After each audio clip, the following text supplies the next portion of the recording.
ഇന്ന് നമ്മൾ പറയാൻ പോകുന്നത് സിസിഫസിന്റെ പുരാണമാണ്. ഗ്രീക്കിലെ കൊരിന്തിലെ രാജാവായിരുന്നു സിസിഫസ് എന്ന് പറയുന്നത്.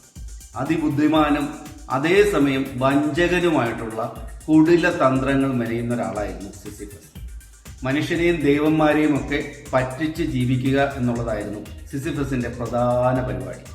ദേവന്മാരുടെ രാജാവായ സിയൂസിന്റെ രഹസ്യങ്ങളും തന്ത്രങ്ങളുമൊക്കെ ആൾക്കാർക്കെല്ലാം പറഞ്ഞു കൊടുക്കുക, മനുഷ്യരെ നിരന്തരം ഉപദ്രവിക്കുക, അതിഥികളായി ആൾക്കാരെ ക്ഷണിച്ചു വരുത്തി അപമാനിക്കുക, മരണങ്ങളുടെ ദേവനെ തനാറ്റോസിനെ തടവിലാക്കുക തുടങ്ങിയവയൊക്കെ ഇദ്ദേഹം ചെയ്ത പ്രധാന കുറ്റകൃത്യങ്ങളായിരുന്നു.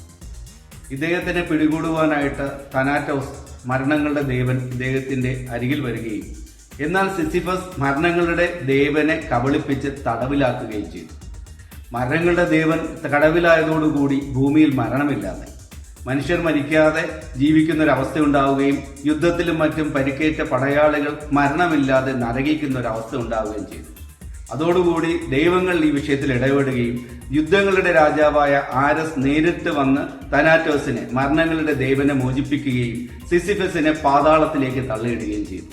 എന്നാൽ പാതാളത്തിലെത്തിയ സിസിഫസ് പാതാളത്തിലെ രാജാവായ പെർസഫോണിനെ കബളിപ്പിച്ച് തിരികെ ഭൂമിയിലേക്ക് എത്തുകയാണ് ഉണ്ടായത്. തന്റെ ശരീരം നേരാമണ്ണം ദഹിപ്പിച്ചില്ല എന്നൊരു കഥയുണ്ടാക്കിയാണ് സിസിഫസ് തിരികെ ഭൂമിയിലെത്തിയത്. വീണ്ടും കൊരിന്തിലെ രാജാവായി ദീർഘകാലം കഴിഞ്ഞതിനു ശേഷം ഇദ്ദേഹത്തിന്റെ ശല്യം സഹിക്കാതെ വന്നതോടുകൂടി വീണ്ടും ദേവന്മാർ ഇദ്ദേഹത്തിനെ ശിക്ഷിക്കാനായി ഇറങ്ങി പുറപ്പെട്ടു.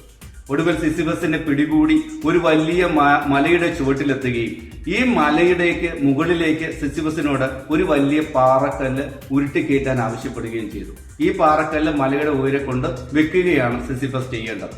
സിസിഫസ് നിരന്തരം ഇങ്ങനെ പാറക്കല്ല് മലയുടെ മുകളിലേക്ക് ഉരുട്ടിക്കയറ്റുകയും മലയുടെ മുകളിൽ എത്തുമ്പോൾ ഈ പാറക്കല്ല് തനിയെ താഴേക്ക് വീഴുകയും ചെയ്യുകയാണ് ചെയ്തുകൊണ്ടിരുന്നത്.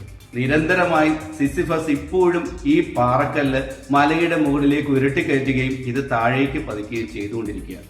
സിസിഫസിന് മറ്റ് തരത്തിലുള്ള കുതന്ത്രങ്ങളിലേക്ക് ഇടപെടാൻ കഴിയാതെ ഈ അധ്വാനത്തിന്റെ പുറകിൽ ജീവിച്ച് തന്റെ ജീവിതം അവിടെ തന്നെ കഴിച്ചുകൂട്ടാനുള്ള അവസ്ഥയാണ് സിസിഫസിനുണ്ടായത്.